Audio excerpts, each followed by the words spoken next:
नील नाश्ता करने के बाद ऑफिस जाने की तैयारी कर रहा था।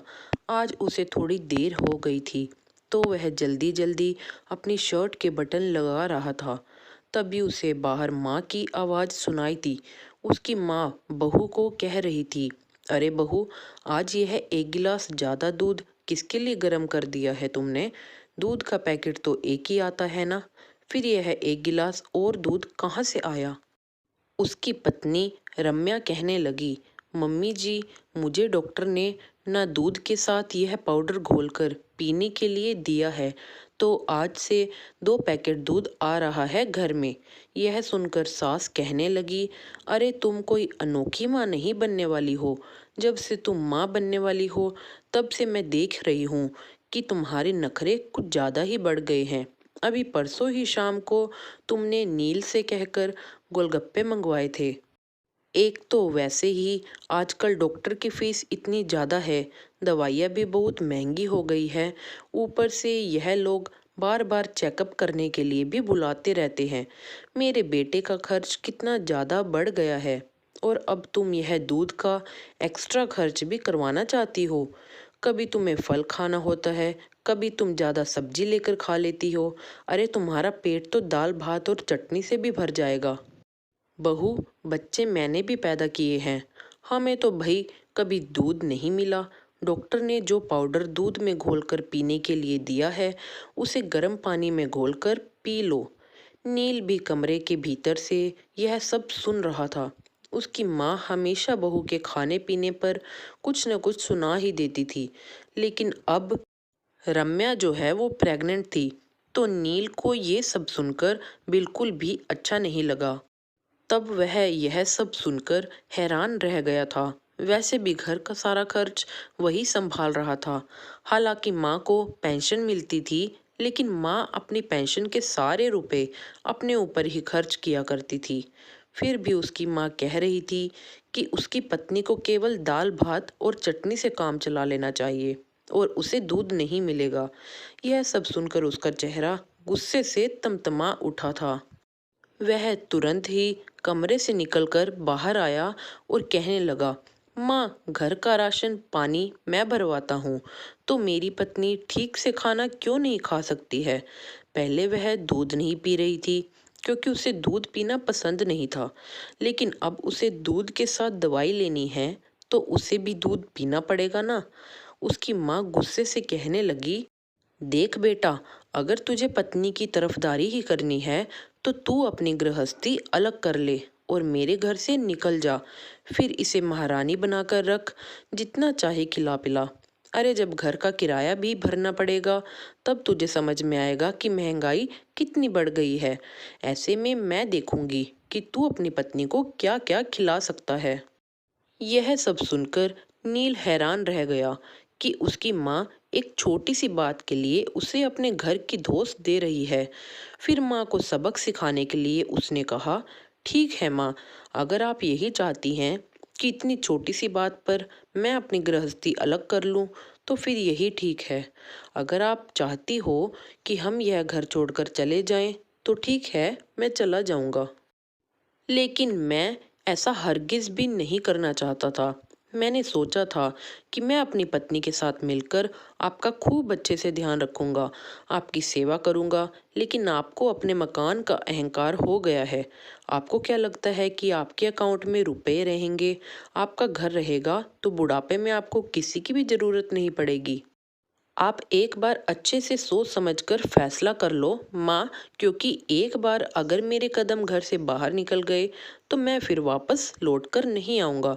क्योंकि तुम्हें भी अच्छे से पता है कि अगर बेटा बहू घर छोड़कर जाते हैं, तो समाज में कई तरह की बातें होती हैं। कुछ लोग बड़े बुजुर्गों को गलत बोलते हैं, तो कुछ लोग बच्चों को गलत बोलते हैं। और मैं अपने बारे में इतना सब कुछ सुनने के बाद फिर से लौटकर यहाँ पर नहीं आऊँगा, और हमारा साथ में रहना भी संभव नहीं हो पाएगा। हो सकता है कि वक्त के साथ तुम्हें अपनी गलती का एहसास हो, लेकिन तब तक बहुत देर हो जाएगी। मेरी पत्नी के मन में अपने लिए तुम इतनी कड़वाहट भी मत भर देना कि जिस तरह तुम दादी की उपस्थिति मात्र से असहज हो जाती थी, वैसे ही मेरी पत्नी भी हो जाए। आज तो तुमने गुस्से में कह दिया कि घर छोड़कर चले जाओ, लेकिन तुम्हें इस बात का क्या परिणाम हो सकता है यह भी सोच लो। गुस्से में कोई भी फैसला मत लो, क्योंकि अगर मैंने उस फैसले पर अमल कर लिया तो फिर तुम्हारे लिए ही कहीं भारी न पड़ जाए। मैं अपनी पत्नी का ध्यान रख सकता हूँ, उसे खिला पिला सकता हूँ। यह मैं अहंकार के कारण नहीं बोल रहा हूँ, यह मैं इसलिए बोल रहा हूँ क्योंकि शादी के बाद वह भी मेरी ही जिम्मेदारी है।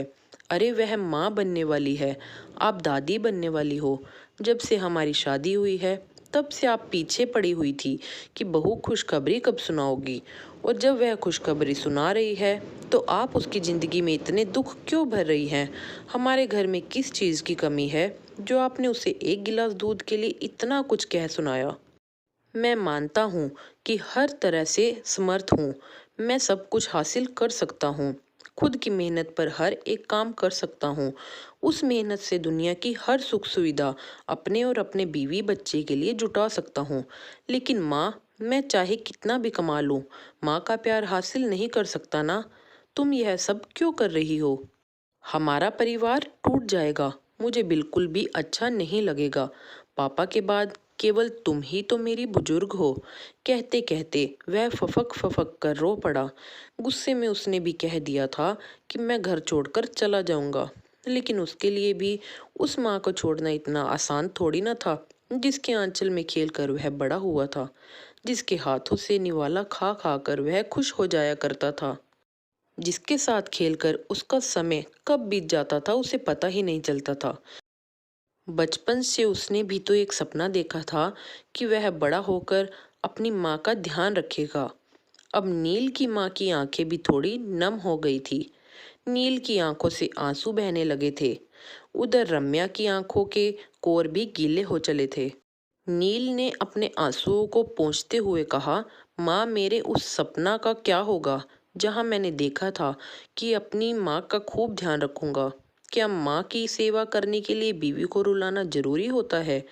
क्या तुम दोनों एक साथ इस घर में हंसी खुशी नहीं रह सकती? जिस तरह मेरी पत्नी तुम्हारी सुख सुविधा का ध्यान रखती है, तुम्हारे खाने पीने का ध्यान रखती है, उसी तरह क्या तुम इसे भी अपने ही परिवार का हिस्सा मानकर इसके खाने पीने के बारे में नहीं सोच सकती? माँ, तुम खुद सोचो, अगर डॉक्टर ने तुम्हें दूध में मिलाकर कोई पाउडर पीने के लिए कह दिया हो और कोई तुम्हें यह कह दे कि तुम दूध की जगह पानी में वह पाउडर घोलकर पी लो, क्या तुम्हें पीड़ा नहीं पहुंचेगी? क्या परिवार पर से तुम्हारा भरोसा नहीं उठ जाएगा कि मेरे परिवार वाले ऐसे समय में मेरे बारे में क्यों नहीं सोच रहे हैं? मैं चाहता तो चुपचाप इस स्थिति में अपनी पत्नी को तुमसे बहस करने के लिए छोड़ सकता था, लेकिन मुझे बीच में बोलना पड़ा, क्योंकि मेरे लिए माँ और पत्नी दोनों ही महत्वपूर्ण हैं। अगर फिर भी अभी भी आपको यह लगता है कि एक गिलास दूध के लिए मुझे अपनी पत्नी को लेकर अलग हो जाना चाहिए, तो आप बोल दो। कहते कहते नील ने अपनी माँ की हथेली थाम ली थी और अश्रुपूरित आंखों से अपनी माँ की आंखों में आंखें डालकर देख रहा था। नील की माँ का पूरा शरीर कांप उठा। उनकी आंखों से दो बूंद आंसू गिर पड़े। उस एक पल में वह यह भूल गई कि वह अब सास बन चुकी है और सामने उनके बेटे और बहू खड़े हैं। उस वक्त वह सिर्फ एक माँ के रूप में आ चुकी थी। वह भरे गले से कहने लगी, बेटा, मुझे माफ कर दे, मैं गलत कर रही थी। जिस तरह तू मेरा बच्चा है, तुझे खाते पीते देखकर मुझे सुकून मिलता है, वैसे ही मुझे बहू के बारे में भी सोचना चाहिए था।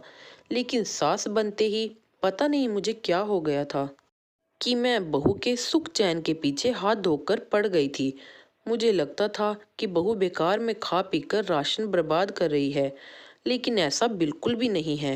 वह भी मेरी है, तुम भी मेरे हो। आज के बाद से देखना, मैं अपने व्यवहार में बदलाव लेकर आऊंगी और तुम लोग गर्व से कह सकोगे कि हाँ, मेरी माँ सच में बहुत अच्छी है। अब मुझे न सास बनना है और ना माँ बनना है, मुझे एक अच्छा व्यक्तित्व बनना है जो अपने परिवार में रह रहे सदस्यों का हर तरह से ध्यान रखेगी, उन्हें पूरा प्यार दुलार देगी। मैं घर की बड़ी हूँ, तो अब मैं बड़ा बनकर भी दिखाऊंगी। आज तक मेरी सोच छोटी थी, लेकिन तुमने मेरे सोचने का नजरिया ही बदल दिया है। बहू, तुम खूब अच्छे से खाओ पियो और हमेशा स्वस्थ रहो। मैं अपना समय भी भूल गई थी कि मेरे समय पर मुझे कितनी सारी परेशानियों का सामना करना पड़ा था। कहीं ना कहीं मैं तुम्हें भी इस संघर्ष की ओर धकेल रही थी। मेरे पति भी अपनी माँ और पत्नी के बीच में फंसकर रह जाते थे। उन्हें कितना तनाव होता था। आज मैं उसी तनाव में नील को भी डालना चाहती थी, लेकिन मैं गलत कर रही थी। परिवार का मतलब है एक दूसरे के साथ मिलजुल कर हंसी खुशी रहना। अगर किसी पर कोई मुसीबत आए तो उसमें साथ देना, उसकी खुशियों में खुश होना। बाकी जिंदगी का क्या है, वह तो एक न एक दिन खत्म होनी ही है। लेकिन जिंदा रहते ऐसे जियो कि हमारी वजह से किसी को तकलीफ ना हो और ना ही हम किसी का बुरा करें। रम्या और नील दोनों माँ के गले लग गए थे। तो दोस्तों, उम्मीद करती हूँ कि आपको यह आज की कहानी ज़रूर पसंद आई होगी। इसी तरह की कहानियों को आगे भी देखते रहने के लिए आपके अपने चैनल V1 लाइफ स्टोरी को ज़रूर सब्सक्राइब कर लीजिएगा, ताकि आपको सबसे पहले ये कहानियाँ मिल सके। और कमेंट सेक्शन में कमेंट लिखकर ज़रूर बताइएगा कि आपको आज की ये कहानी कैसी लगी। और अगर आपने अभी तक हमारे चैनल को सब्सक्राइब नहीं किया तो हमारे चैनल को ज़रूर सब्सक्राइब कर लीजिएगा, ताकि आपको घर बैठे ऐसी ही कहानियों का आनंद मिल सके। तो मिलते हैं दोस्तों आपसे अगली कहानी में, नई कहानी में, नई वीडियो के साथ। तब तक के लिए बाय बाय गाइस।